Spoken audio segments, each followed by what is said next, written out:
નમસ્કાર મિત્રો, અમારી આ ચેનલમાં તમારું સ્વાગત છે। મિત્રો, વડોદરામાં મધરાત્રે ટીવીએસના શોરૂમમાં વિકરાળ આગ લાગી હતી। ઘટનાની જાણ થતાં ફાયર વિભાગની 10 ગાડીઓ દોડી ગઈ હતી। 3 કલાકની ભારે જહેમત બાદ ફાયર વિભાગની ટીમે આગને કાબૂમાં કરી હતી। દુર્ઘટનામાં 250થી વધુ ટુ વ્હીલરો બળીને ખાખ થઈ ગયા હતા।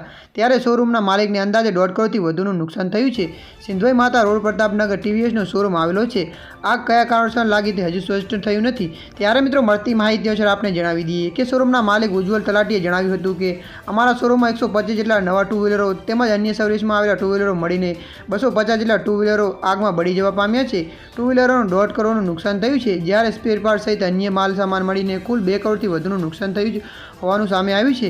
ત્યારે મિત્રો, મળતી માહિતી અનુસાર આપણે એ પણ જણાવી દઈએ કે આગ લાગવાના સમાચાર મળતાની સાથે જ પોલીસ વિભાગ, વીજ કંપનીઓ કર્મચારીઓ તેમજ ફાયર વિભાગની ટીમો ઘટના સ્થળે પહોંચીને આગને ઓલવવાની કામગીરી હાથ ધરી હતી।